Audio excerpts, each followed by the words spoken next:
Okay.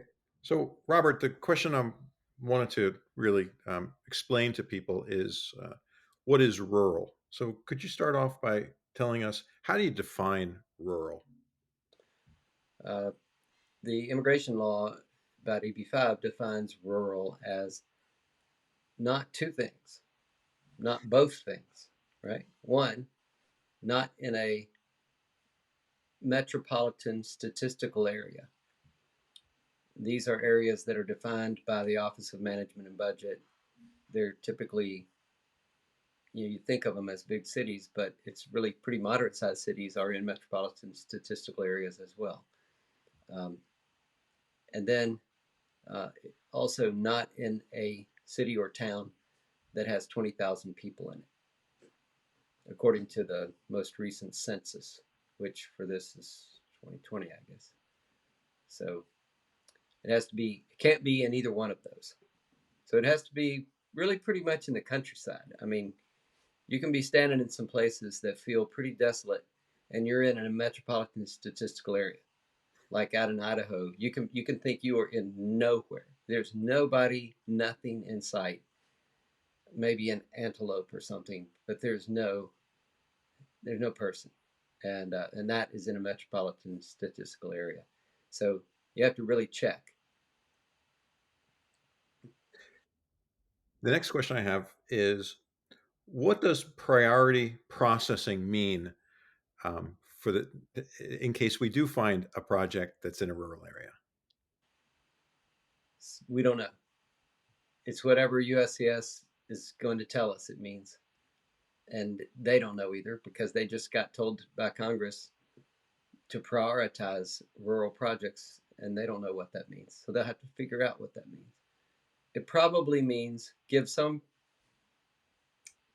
put those petitions by investors to the front of the queue in some way. I doubt that it's going to mean put them all every time in front of every single other investor instantly.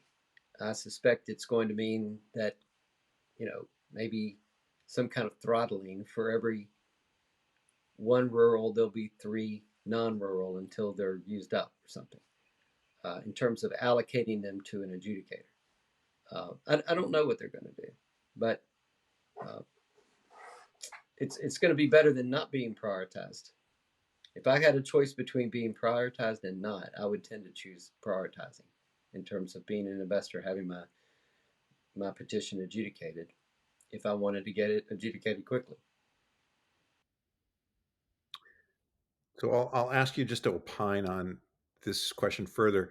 Do you have a sense of how long it will take to for USCIS to process a typical regional center petition? And would you be willing to venture a guess as to how long it might take for them to process a rural application? And if you want to take that a step further, would you be interested in providing a guess as to how long would an expedited project petition likely take? Okay, let's start with the easiest one first. An expedited project is likely to take between 3 and 6 months to adjudicate. That's from some past experience. Um, it's not from recent experience because I've got a bunch of clients who have been designated for expedited processing, and none of them have gotten an approval yet or an adjudication yet from the post June 30, 2001 era when we had all these direct petitions, direct project cases. So it's longer than 3 months so far, I think, or longer than 2.5, maybe getting close to three. Probably not going to take longer than 6 months. We'll see. Um, not prioritized, not expediting. Man, the last time we knew, it was 4 or 5 years to get an I-526 petition approved.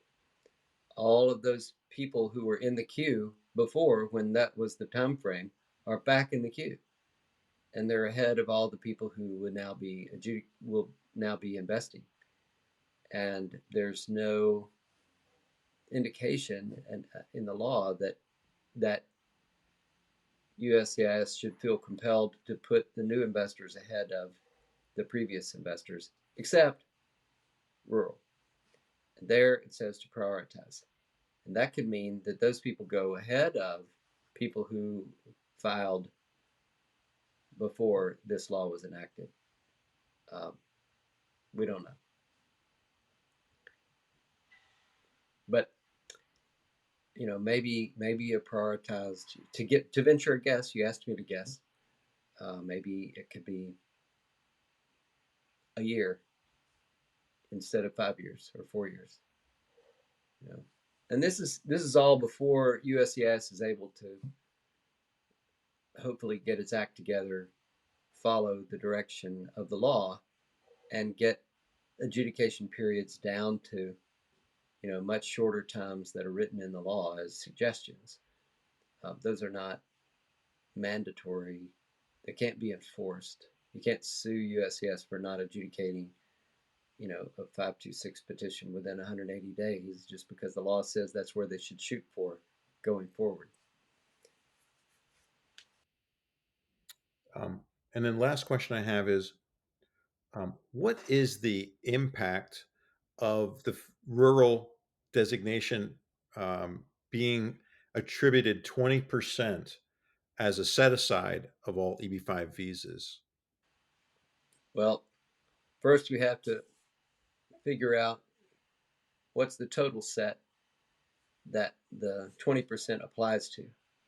Um, I I suspect that USCIS is going to apply that 20% to new petitions after enactment of this law, not to people who filed before the enactment.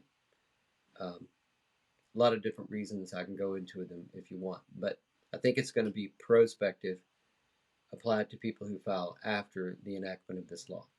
So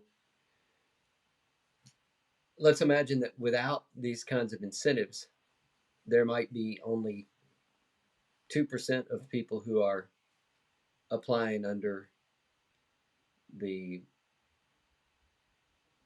rural category into a rural project. Um, they would wait. They would be in the back of the queue behind 5 years worth of people. Or maybe excuse me, for visa numbers, they would be. This is different than adjudication, so forget what I just said. This is about visa numbers, and they would go. This would only really make a difference for any country that is subject to a per country limit.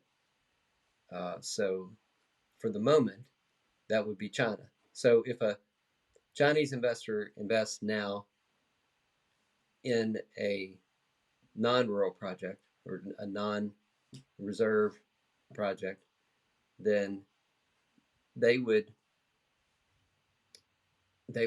wait maybe 10 years or who knows how long to get a visa number. Maybe half of that or most of that or some of that they'd be waiting to get I-526 adjudication.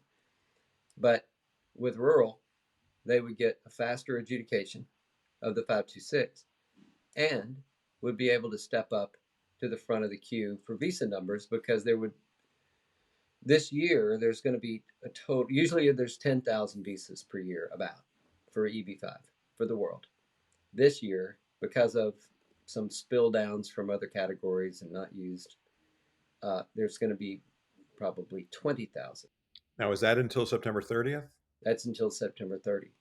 And, who knows if USCIS can approve enough I-526s between now and then for anybody under the new law to be able to use those incentives.